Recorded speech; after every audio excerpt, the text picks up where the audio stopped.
I have had a passion for creating things, no matter what form that may take. Obviously now I do vehicles, but telling stories with environments and props was always something I ended up stumbling into with storytelling, whether it was literature, doing poetry and hard writing, or more artistic stuff with drawing. I always find myself going towards creative industries, so then when I inevitably stumbled upon animation, VFX and game development, I found the dream job. I was around 14 when you're going to start looking at what high school, what sort of course you're going to do in the future. It's kind of the first time in your life you really start to consider it. Then I moved into UK, moved into year 11, so I seen that in Bristol there was this course called game design. I was like, people do study that? It both has art and IT involved in it. Yeah, just went on with it. I enjoyed it instantly. I would say I've been a big fan of racing games since kindergarten, and kind of sparked my curiosity how games are made during the lockdown. Because till 11th and 12th grade I was like goalless, I would say. Like the word goalless, I didn't have any goals, everything. But then I came to a realization that in 10th grade I promised my high school teachers that I will be doing a course related or a degree related to games design and programming. And obviously programming runs in our family background, like more than half of my family members are the software engineers, so it runs in our family. I think Michael Morpurgo's books when I was little definitely inspired a little bit of creativity in me and made me get into writing, which then led to me wanting to tell stories with visual imagery instead. First thing I'm going to say Terraria, and the way it started, humble beginnings, indie company. At the beginning no one kind of knew about it, and then they released a version of mobile and people started to pick up, and now it is one of the most known games. Let's say with Minecraft, if you think of it.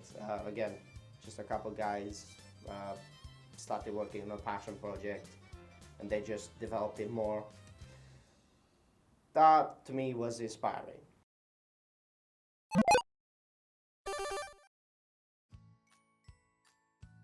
So I am the site manager for Global Game Jam Staffordshire University. Been doing pretty much all of the work upwards with my team. So come from GDS. GDS is Games Development Society. We're the ones that have been having Global Game Jam the past years at the uni. So what it does, it takes anybody from any skill set and kind of either if you're alone or if you go into a team and you just push your limits. So I've seen so many students that's just kind of been like, okay, let's do it. Let's do something new. Let's do something different. Let's ask for help and let's go on a whole different way. And because you don't know the theme until you basically start, and then 48 hours, you gotta push yourself.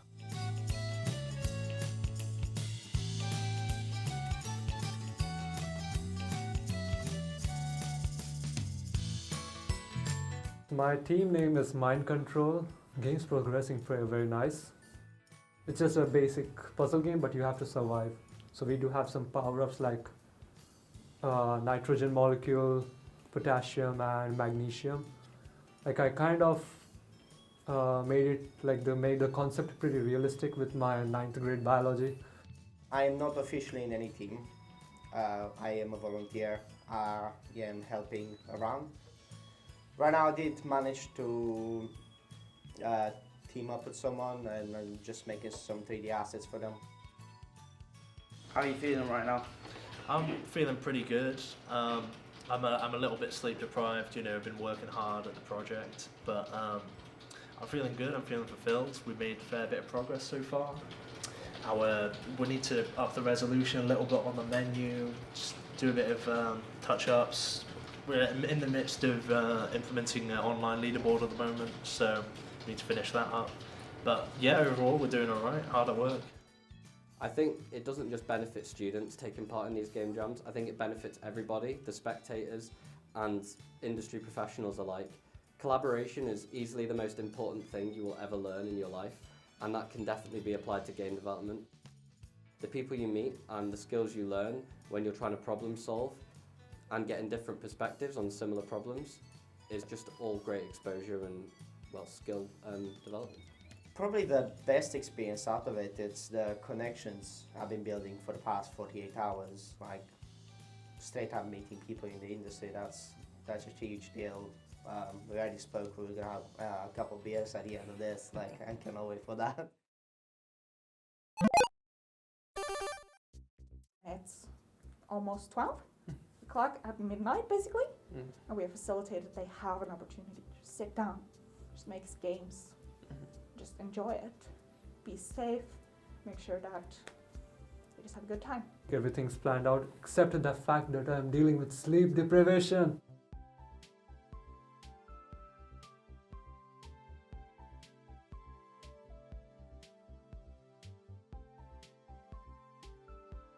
Been distributing coffees to almost everyone.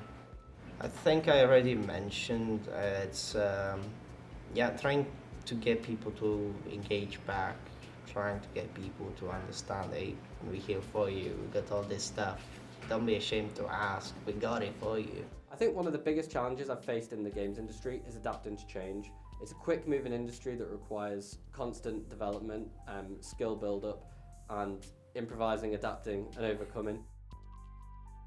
So the ability to adapt and maneuver within the role and always find a place that suits you is super important.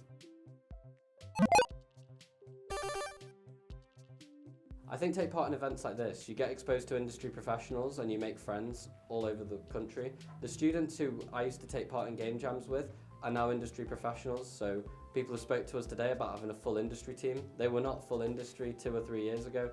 They were just normal students, and now everyone's like blown away by the work they're doing, but they were doing that work all the time, and it's because they work together so effectively. The titles are relevant. I actually do want to start my own studio. So my current goal right now is to gather as much information as I can from all sorts of fields. I just want to have a good understanding whenever I'm going to build that team. Who am I looking for? What sort of skills I'm looking for? I'll most probably spend a few years within another company, again, to gather that experience. I think it's important to showcase that you don't have to be a part of the dev cycle to also be a part of this. So I can't really sit down and make a game. That's not in my skill set, but I can do this. I can make sure and I can facilitate these opportunities for others, and I can make that my project.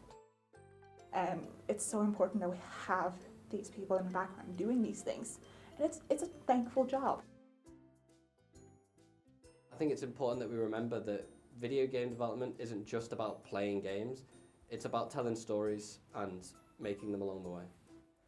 On top of all the other benefits of making friends and all the funny stuff happening at the side.